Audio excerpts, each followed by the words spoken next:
Hi YouTube, this is Darkon633, and today I'm bringing yet another review for the Star Wars The Force Awakens toy line, and this time I'm going to be reviewing Rey's speeder bike, which is supposedly another something that's going to be featured in Jakku, the planet, so it's going to be pretty cool, and I really like the design of this speeder. Now, it took me some time to think about getting this vehicle since, even though it does have a lot of details, to me personally, $25 is just a bit pricey for what you're getting, but at the same time it is a very nice designed vehicle, and I can understand why some people actually believe that this is actually one of the better vehicles released in the first wave of the line. So actually getting it in hand, it's a lot better than I anticipated, so I'm quite happy about the purchase. But anyways, before we take a look at the figure and the vehicles so on, we'll now look at the box, which unfortunately, due to some problem earlier, it does have some water damage. It's hard to see, but as you can see here, he did get some damage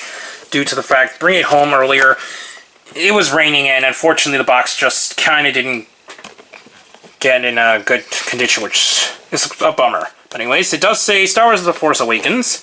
Has a really nice artwork of the Rey speeder, including Rey here. And then, it also has another picture of Rey here, which it's actually a quite cool illustration of the character. On the side here, it just says Force Awakens and so on.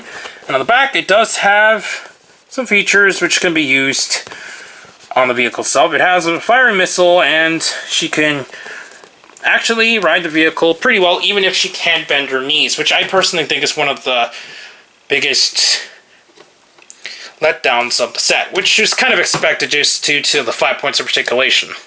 Anyways, before we take a look at the vehicle, we'll take a look at Rey herself. Now, what's interesting about this is that this piece here actually is not removable. It's actually molded onto the figure, which is actually pretty cool, especially if you got a hold of the single-carded version, since this is technically another version of the character, so you're not getting the same figure twice. Now, there is a 3.75 inch in the Super Articulator from Walmart as well, which is pretty much the best of all worlds for the character, because she is definitely more articulated, and the cloak is removable and so on, so she does have a lot more going for it. But a standard figure alone, this is actually pretty decent. It does have some pretty good paint all around. I don't really see major problems with it, and I think they did pretty good at the sculpt altogether. Her hand unfortunately cannot turn, so technically this is only 4 points of articulation now, since it's just the standard legs and the arms. She does come with this weapon, which she can hold pretty well, but unfortunately, the way they stored it, as you can see, it's quite warped, and that's the one thing I don't really like about the figures too much, but they can be fixed, as long as you know what you're doing. But anyways, we'll now take a look at the vehicle before we put Rey on the speeder. The speeder itself does have quite a lot of detailing, as you can see.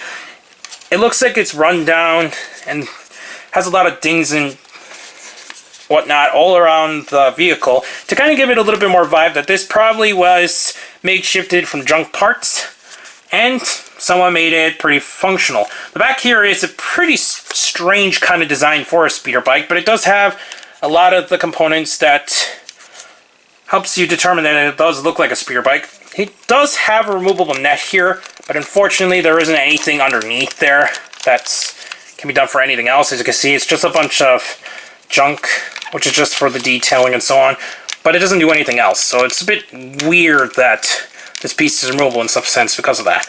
It does have a clip that can hold on to the weapon, which we'll get to in a second. And other than that, that's pretty much it for itself, just by design-wise. It does have a feature where if you press this once, this part will pop out. And what's interesting is that, as you can see, it locked into place. If you press it one more time, which I'm just going to quickly do here, the missile will fire. So that's pretty cool. And because this piece collapses, there's no need for worries about the missile firing out, as long as it's collapsed. So that's pretty cool. Before we put on Rey, we're just going to quickly clip on the weapon just to show how the weapon looks like clipped on.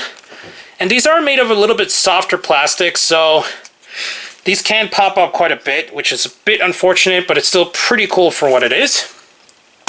And now we're going to put Rey onto the speeder just to show how it looks like. So you can see it here, it does have these pedals where her feet actually pegs into, and this is where it becomes kind of strange, especially when you look at the trailer and so on.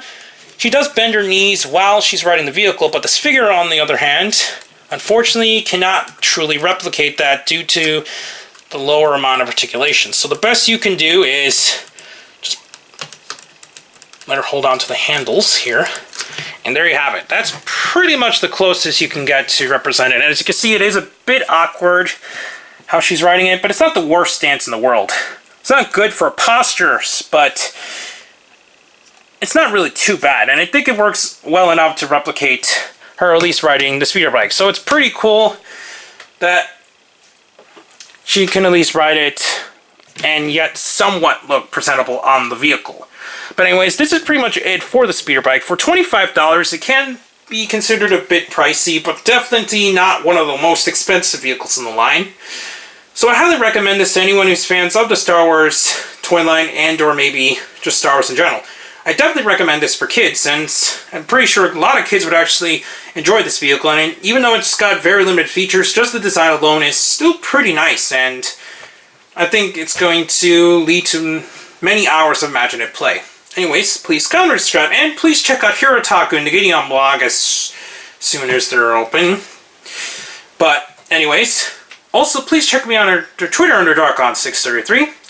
And also, don't forget to check down the other channels down below, including the WRW podcast, my friends' channels, and so on and so forth. But anyways, I'll be back in the future to do more Star Wars reviews. But for now, I'll be seeing you on YouTube. Bye.